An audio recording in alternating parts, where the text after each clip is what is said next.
Hello everyone. आज के इस वीडियो के अंदर हम ट्वेल्थ क्लास की जो हिंदी की एनसीईआरटी की बुक है उसके अंदर चैप्टर नंबर 12 को आज हम समझने वाले हैं। इससे पहले मैंने चैप्टर नंबर 10 और 11 को लेकर वीडियोस बना दिए हैं, चैनल पे अपलोड कर दिए हैं। अगर आपने उन्हें नहीं देखा है तो देख लेना, ठीक है। तो ये जो चैप्टर है इसका नाम है काले मेघा पानी दे, ठीक है। और इसके जो लेखक हैं वो हैं धर्मवीर भारती जी। बहुत ही प्रसिद्ध लेखक है हिंदी साहित्य के अंदर, ठीक है। इनके द्वारा लिखी गई कहानियाँ, उपन्यास, है ना, और नाटक बहुत ज़्यादा प्रसिद्ध माने जाते हैं हिंदी साहित्य के अंदर, ठीक है। और ये चैप्टर भी है इनके विचारों को दिखाने का प्रयास करता है। तो पहले इनका जो कवि परिचय है हम वो देख लेते हैं, लेखक परिचय जो है वो देख लेते हैं। जन्म जो है 1926 में इलाहाबाद में हुआ था इनका। प्रमुख जो इनकी रचनाएं हैं तो कविताओं के अंदर जो है कविता संग्रह जो है इनके कनुप्रिया, सात गीत वर्ष, ठंडा लोहा, ये इनके कविता संग्रह हैं। इनके अंदर बहुत सारी इनकी कविताएं आई हुई हैं। फिर एक बंद गली का आखिरी मकान, ये इनका कहानी संग्रह है, ठीक है। बंद गली का आखिरी मकान, ये याद रखना पड़ेगा अपने को क्योंकि ये इनका एक ही कहानी संग्रह है। फिर इनके कुछ उपन्यास हैं। सूरज का सातवां घोड़ा बहुत फेमस है, ठीक है। गुनाहों का देवता, ये भी इनका बहुत ही ज़्यादा प्रसिद्ध उपन्यास माना जाता है, ठीक है। दोनों के दोनों ये जो सूरज का सातवां घोड़ा, ये दोनों के दोनों हैं बहुत बहुत ज़्यादा फेमस हैं, साहित्य में बहुत ज़्यादा प्रसिद्ध हैं ये दोनों उपन्यास। फिर नाटक के अंदर इनका अंधा युग भी बहुत ज़्यादा प्रसिद्ध नाटक माना जाता है, ठीक है। और फिर इन्होंने कुछ निबंध संग्रह लिखे हैं, वो ये दिए हुए हैं। ठेले पर हिमालय इनका एक बहुत अच्छा प्रसिद्ध निबंध संग्रह है। फिर यहाँ पर इनके कुछ जो अलग अलग उपन्यास है उसके बारे में दिया हुआ है। गुनाहों का देवता से बहुत ज़्यादा लोकप्रिय हुए थे धर्मवीर भारती जी, ठीक है। और सूरज का सातवां घोड़ा भी जो है इस पर तो फिल्म भी बन चुकी है, ठीक है।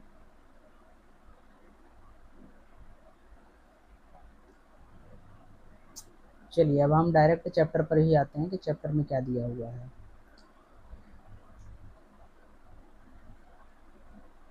तो यहाँ पर ये जो है चैप्टर का थोड़ा बहुत डिस्क्रिप्शन दिया हुआ है कि इस चैप्टर के अंदर किस तरह की बातें की गई हैं, क्या है क्या नहीं है, वो सारी चीज़ें बताई गई हैं। थोड़ा देख लेते हैं इसको। यहाँ प्रस्तुत संस्मरण काले मेघा पानी दे में लोक प्रचलित विश्वास और विज्ञान के द्वंद्व का सुंदर चित्रण है। तो ये जो चैप्टर है इसकी साहित्य विधा क्या है, ठीक है, ये आपको पता रहनी चाहिए। कई बार क्वेश्चन इस तरह से आता है कि ये जो पाठ है इसकी विधा क्या है, ठीक है। साहित्य का ये कौन सा प्रकार है, तो ये संस्मरण है। संस्मरण में ये रहता है कि व्यक्ति जो उसके जीवन में घटनाएं घटती हैं, अलग अलग तरह के उनके जो अनुभव होते हैं उसके उसके आधार पर, है ना, उसको वो बताने का प्रयास करता है। तो यहाँ पर जो है प्रचलित जो विश्वास होते हैं और विज्ञान, ठीक है, लोक प्रचलित विश्वास और जो विज्ञान होता है उसके द्वंद्व को दिखाने का प्रयास किया गया है ना। अब मतलब ये शायद ये रहेगा इस चैप्टर के अंदर, बात ये होगी कि एक तरफ आपके प्रचलित विश्वास हैं, ठीक है, कि आप ये मानते हो, और एक तरफ विज्ञान है कि विज्ञान ये कहता है। एक तरफ ये है कि काली बिल्ली रास्ता काट जाए तो कुछ उल्टा होता है, और विज्ञान कुछ और कहता है कि भाई कोई इंसिडेंट हुआ होगा या फिर कोई वैज्ञानिक कारण होगा उस चीज़ के पीछे। तो आप किसको मानोगे, उसी सब चीज़ से रिलेटेड इसके अंदर पूरा का पूरा कुछ बातें रखी हैं लेखक ने। तो अब हम डायरेक्ट चैप्टर को ही पढ़ना शुरू करते हैं क्योंकि जो पूरा समरी है वो ज़्यादा ही डिटेल में है। इससे अच्छा हम डायरेक्ट चैप्टर के थ्रू ही समझ लेंगे कि चैप्टर है किस चीज़ के बारे में। चलिए मैं रीडिंग करूँगा और समझाते चलूँगा। तो उन लोगों को दो नाम थे, इंद्रसेना या मेढक मंडली। तो जो लेखक हैं वो अपना याद करते हुए उन्होंने अपने जीवन में उनके जो घटनाएं हुई थी उसको याद करते हुए बता रहे हैं कि उन लोगों के दो नाम थे, इंद्रसेना और मेढक मंडली। आपसे पूछ सकते हैं क्या नाम नाम क्या थे उन लोगों के। इंद्रसेना, मेढक मंडली बिल्कुल एक दूसरे के विपरीत। जो लोग उनके नग्न स्वरूप शरीर, उनकी उछल कूद, उनके शोर शराबे और उनके कारण गली में होने वाले कीचड़ कंधों से चिढ़ते थे, वे उन्हें कहते थे मेढक मंडली, ठीक है। ओके, जो चढ़ते थे वो मेढक मंडली बोलते थे इन लोगों को। अब ये लोग कौन है धीरे धीरे पता चलेगा। उनकी अगवानी गलियों से होती थी, वे होते थे 10-12 बरस के, 16 से 10-12 बरस से 16-18 वर्ष के लड़के, सांवला नंगा बदन, सिर्फ एक जंघिया या कभी कभी सिर्फ लंगोटी एक जगह इकट्ठे होते थे। पहला जयकारा लगता था, बोल गंगा मैया की जय। ठीक है, तो जयकारा कौन सा लगता था ये याद रखना है, गंगा मैया की जय। और ये जो लोग जो बच्चे थे, ये शायद कोई टोली है। इसको कुछ लोग इंद्र सेना कहते थे, कोई मेढक मंडली, जो लोग चढ़ते थे वो मेढक मंडली कहते थे इनको। और ज़्यादातर इसमें जो है 10-12 वर्ष से लेकर 16-18 वर्ष के बच्चे रहते थे इस मंडली के अंदर। और ज़्यादातर नंगा बदन रहता था, या फिर उनके भाई कोई एक छोटा बहुत लंगोट पहने रहते थे, बस इतना इस तरह का इनका पहनावा होता था। जयकारा सुनते ही लोग सावधान हो जाते थे।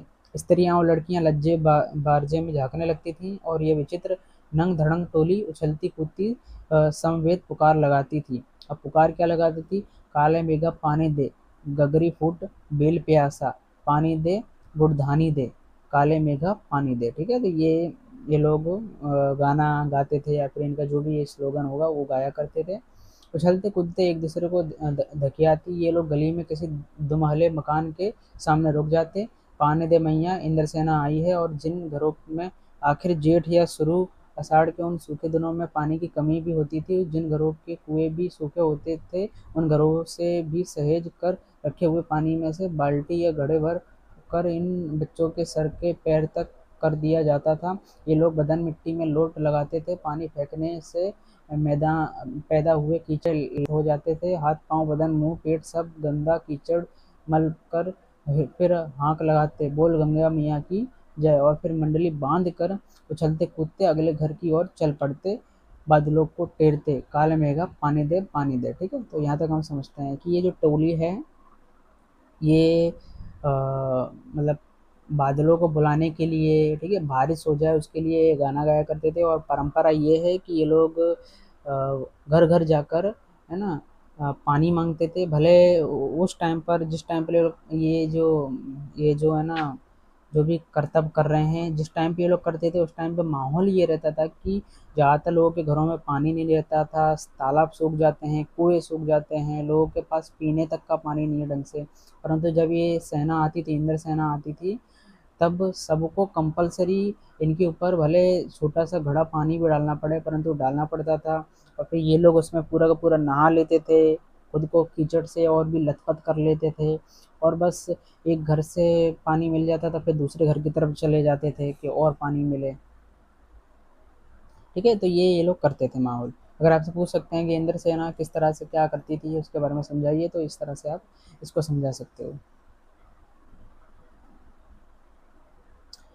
वे सचमुच ऐसे दिन होते जब गली मोहल्ला गांव शहर हर जगह लोग गर्मी भुन भुन कर त्राहिमाम कर रहे होते हैं। जेठ के 10 तपा बीत कर आषाढ़ का पहला फखवारा भी बीत चुका होता, पर क्षितिज पर कहीं बादल भी रेख भी नहीं दिखती होती। कुएं सूखने लगते, नलों में एक तो बहुत कम पानी आता, और आता भी तो आधी रात को भी मानो खोलता हुआ पानी हो। ठीक है, तो भाई ये लोग जिस टाइम पर ये मंडली आती थी पानी मांगने के लिए, तो ये टाइम ऐसा था कि पहला तो गर्मियाँ निकल चुकी हैं, आषाढ़ शुरू हो गए हैं, आषाढ़ में बादल आ जाना चाहिए, परंतु आषाढ़ का भी एक महीना बीत चुका है, तब भी बादल का एक एक झुंड भी देखने को नहीं मिलता था। ऐसे टाइम पर, ऐसी गर्मी के टाइम पर ये लोग पानी मांगने के लिए आते थे। ठीक है, और पानी भी उस टाइम पे आता भी था, नलों के अंदर पानी आता था, बहुत कम आता था, अगर आता भी था तो बहुत ही ज़्यादा गर्म पानी आया करता था।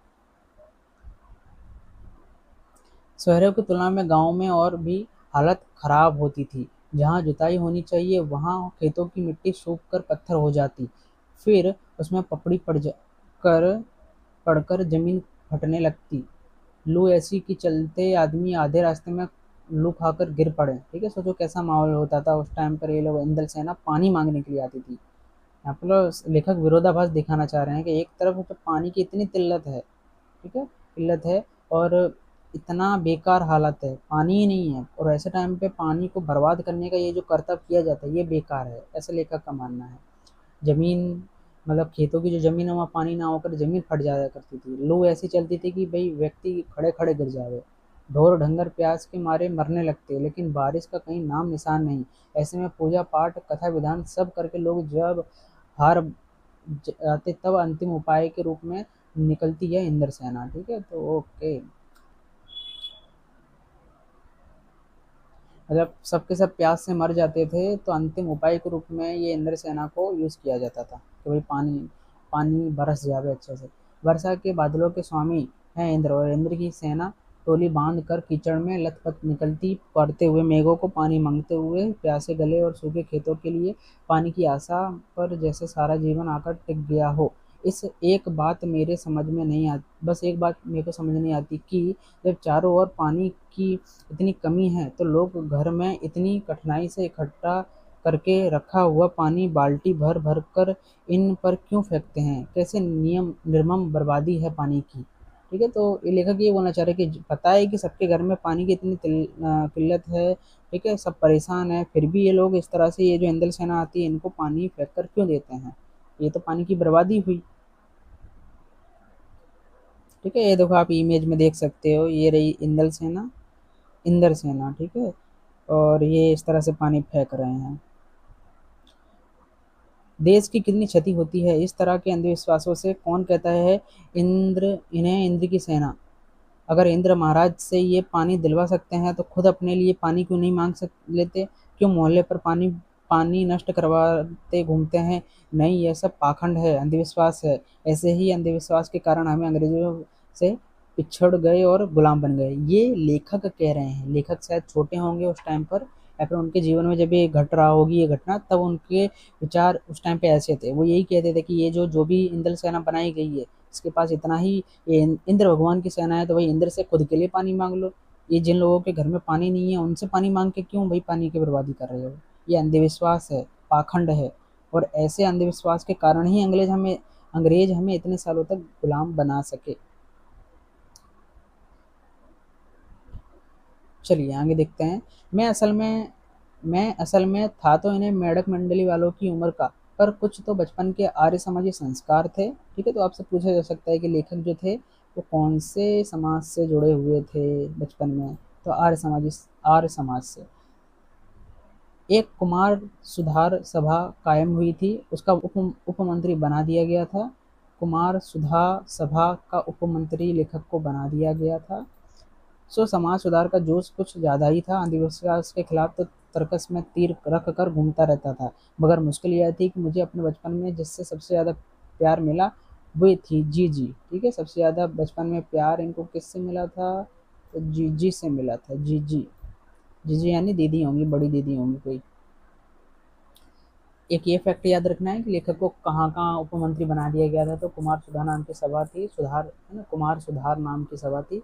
वहाँ से ही जो लेखक थे उनके जीवन में जोश जाग गया था, समाज के अंदर सुधार करना है, खासकर अंधविश्वास को लेकर। तो वो तीर लेके घूमते थे, जहाँ देखेगा वहीं लगा मार देंगे तीर। जो मेरे रिश्ते में कोई नहीं थी, उम्र में मेरी माँ से भी बड़ी थी, पर अपने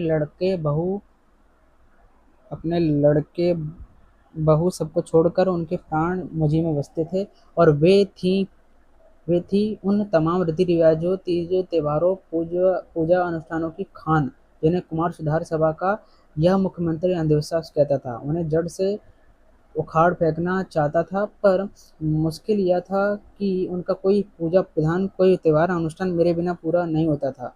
दिवाली है तो गोबर और कोड़ियों से गोवर्धन और सतिया बनाने में लगा हूँ। जन्माष्टमी है तो रोज 8 दिन की झांकी तक सजाने सजाने और पंजीरी बांटने में लगा हूँ। हर छठ है तो छोटी रंगीन कुल्हियों में भूजा भर रहा हूँ। किसी में भुना चना, किसी में भुनी मटर, किसी में भुने अरवा चावल, किसी में भुना गेहूँ। जी जी, यह सब मेरे हाथों से कराती ताकि उनका पुण्य मुझे मिले, केवल मुझे। ठीक है, तो भाई वो एक तरफ तो जो लेखक हैं वो आर्य समाजी हैं, समाज सुधार करना चाहते हैं। ठीक है, और एक तरफ उन्हें एक ऐसी प्यार करने वाली जीजी मिल गई है जो अंधविश्वास से भरी हुई है।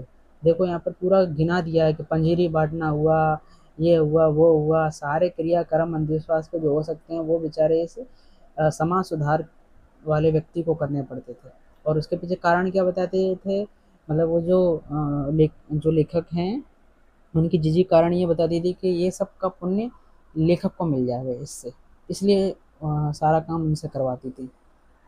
लेकिन इस बार मैंने साफ इनकार कर दिया, नहीं फेंकना मुझे बाल्टी भर कर पानी इस गंदी मेढक मंडली पर। जब जीजी बाल्टी भरकर पानी ले गईं, उनके बूढ़े पांव डगमगा रहे थे, हाथ कांप रहे थे, तब भी मैं अलग मुंह फुलाए खड़ा रहा। शाम को उन्होंने लड्डू मठरी खाने को दिए तो मैंने उन्हें हाथ से अलग खिसका दिए, मुंह फेर कर बैठ गया। जीजी से बोला भी नहीं, पहले वे तमतमाई, लेकिन सबसे ज़्यादा देर तक उनसे गुस्सा नहीं रहा गया। पास आकर मेरा सर अपनी गोद में लेकर बोली, देख भैया, रूठ मत, मेरी बात यह सुन, सब अंधविश्वास नहीं है।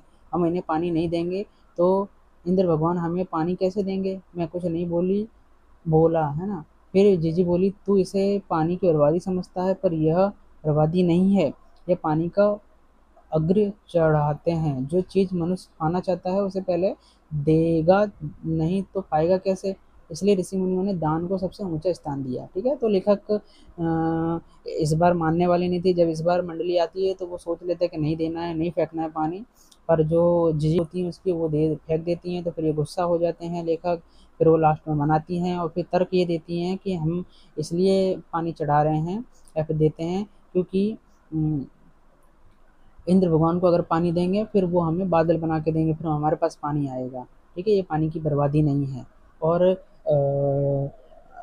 यहाँ पर ये जो पानी दे रही हैं ये कोई फेंका नहीं जा रहा है, ये ऐसा है कि हम अगर कुछ चाहते हैं तो पहले उसके बदले में हमें दान करना पड़ता है।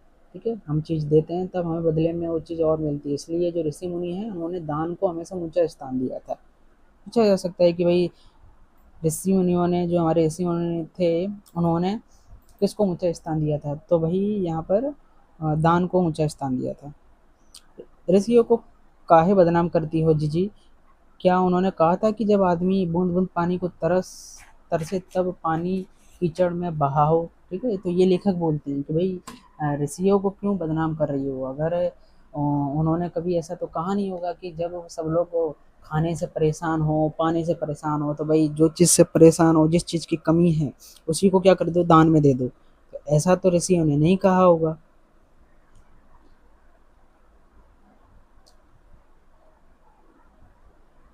कुछ देर चुप रहीं जीजी, फिर मठरी मेरे मुंह में डालती हुई बोली, देख, बिना त्याग के दान नहीं होता। अगर तेरे पास लाखों करोड़ों रुपए हैं और उसमें से तू दो चार रुपए किसी को दे देता है तो क्या यह त्याग हुआ? त्याग तो वह होता है कि जो चीज़ तेरे पास भी कम है, जिसकी तुझको भी जरूरत है, तो अपनी जरूरत पीछे रखकर दूसरे के कल्याण के लिए उसे दे तो त्याग तो वह होता है, दान तो वह होता है, उसी का फल मिल उसी का फल मिलता है। ठीक है, तो यहाँ पर ओके, यहाँ पे त्याग और दान को लेकर जो उसकी जीजी हैं, लेखक की जीजी हैं, वो ज्ञान देती हैं थोड़ा। वो ये बोलती हैं कि त्याग और दान तो वो होता है कि वो होगा जब आपके पास कोई चीज़ की कमी है फिर भी आप उस चीज़ का दान दे रहे हो, त्याग कर रहे हो, तब वो सच्चा त्याग और ज्ञान है, दान है। ठीक है, तो परंतु अगर आपके पास करोड़ों रुपए है, उनमें से अगर आप दो चार रुपए दे देते हैं तो ये कोई दान या त्याग नहीं हुआ। ठीक है, सच्चा दान और त्याग तो तभी है जब आपके पास कम था फिर भी आपने दे दिया। ठीक है,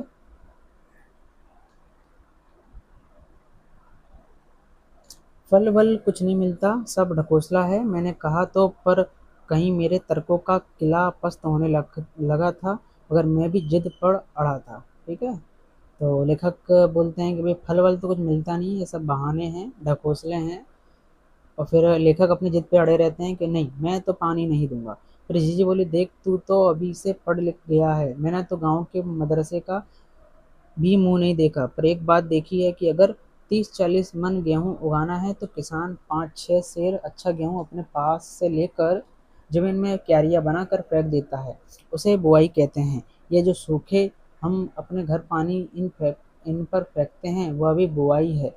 जब पानी गली में बोएंगे तो सारे शहर कस्बा गांव पर पानी वाले बादलों की फसल आ जाएगी। ठीक है, सोचो कैसा तर्क दिया जा रहा है कि जो किसान होते हैं वो, है ना, बहुत सारा गेहूँ उगाना चाहते हैं तो उससे पहले वो पहले थोड़ा बहुत गेहूँ ज़मीन को दान के रूप में देते हैं, उसे हम बुवाई कहते हैं।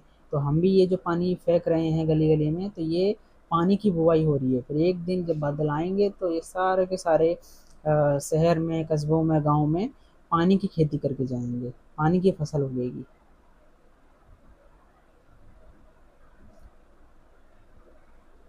हम बीज बनाकर पानी देते हैं, फिर काले मेघा पानी मांगते हैं।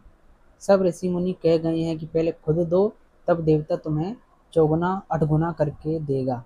ठीक है।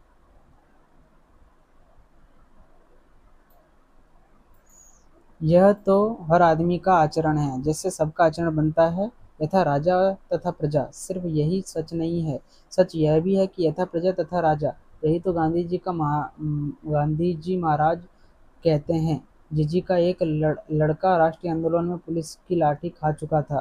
तब से जीजी गांधी महाराज की बात अक्सर करने लगती हैं। ठीक है, तो एक बात ये भी रखना है, एक लड़का जो जीजी का एक लड़का जो था, वो राष्ट्रीय आंदोलन में थोड़ा सा लाठी खा चुका था। तभी से जो लेखक की जी जीजी हैं, उन्होंने गांधी जी के बारे में मतलब जानकारी प्राप्त की, या फिर गांधी जी के बारे में जाना, तभी से वो हर बात में गांधी जी को जोड़ देती थी।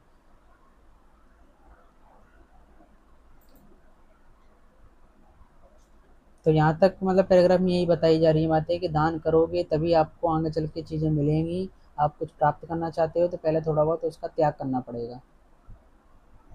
इन बातों को आज 50 से ज़्यादा वर्ष होने को आए, पर ज्यों की त्यों मन पर दर्ज हैं। कभी कभी कैसे कैसे संदर्भों में ये बातें मन को कचोट जाती हैं। हम आज देश के लिए करते क्या हैं? मांगे मांगे हर क्षेत्र में बड़ी बड़ी बड़ी हैं, पर त्याग का कहीं नाम निशान नहीं है। अपना स्वार्थ आज एकमात्र लक्ष्य रह गया है। हम चटखारे लेकर इसके या उसके भ्रष्टाचार की बातें करते हैं, पर क्या कभी हमने जांचा है कि अपने स्तर पर हमने दायरे में हम उसी भ्रष्टाचार के अंग तो नहीं बन रहे हैं? काले मेघा दल के दल उमड़ते हैं, पानी झमझमाझम बरसता है, पर गगरी फूटी की फूटी रह जाती है। मैल बैल प्यासे के प्यासे रह जाते हैं। आखिर कब बदलेगी यह परिस्थिति, कब बदलेगी यह स्थिति? ठीक है। तो लेखक आगे ये बोल रहे हैं कि ये जो इस तरह की जो बात है, ये बस ऐसे उनके मन में आज भी कचोटती है।